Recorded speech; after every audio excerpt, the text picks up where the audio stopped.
Hello and welcome to a screencast about domain, codomain, and range of a function. More definitions. So let f be a function from a to b.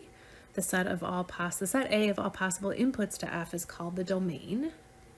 The set B of potential, and this right here is an important word, potential. Potential outputs from f is called the codomain of f.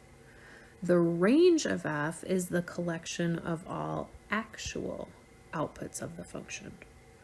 Okay, so the difference between codomain and range is definitely an interesting relationship. The range is always a subset of the codomain, so that means it's smaller, but it is possible for them to be the same. All right, let's see an example in action here then. So in context, in a previous video, we saw that the height can be thought of as a function of time.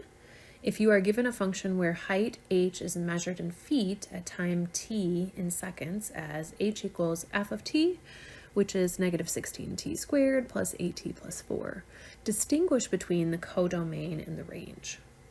Okay, so again, the codomain are your possible outputs,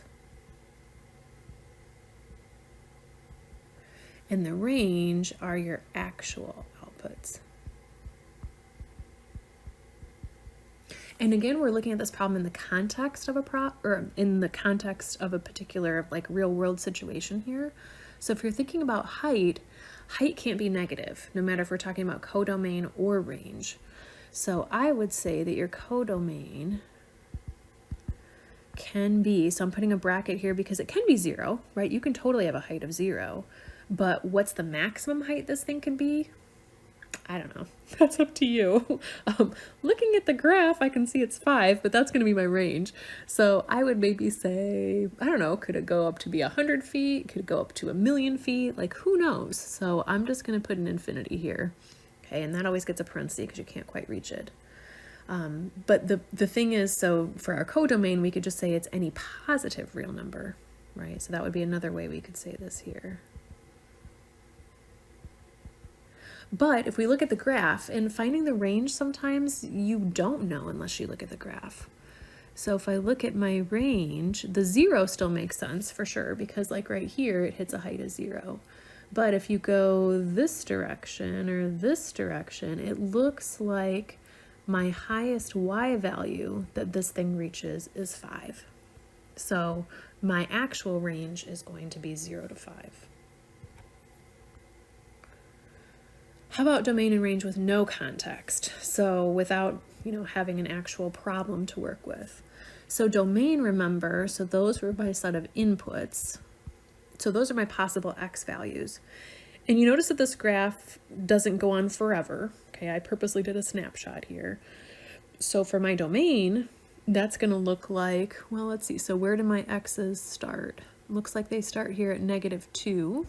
Right? If you were to draw that down there, and it looks like they stop at 4. So my domain is going to be everything from -2 to 4. Now it's not perfectly clear whether this endpoint is included or not included, so I'm just going to put parentheses on here because, like I said, I wasn't very specific on those endpoints. But you could put brackets here too.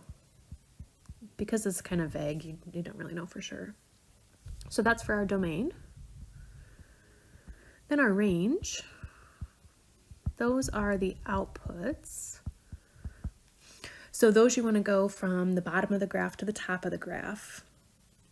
So for this particular example, we have this weird spot here. So we've got a hole. So I know my bottom of my graph is starting down here, and my top of my graph is stopping up here, but I'm going, as I'm going up, I'm skipping over this particular value in here, right, which is y equals 1.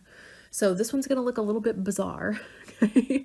And again, whether you use brackets or parentheses, I wouldn't say there's one right or wrong answer for this one since I wasn't very specific.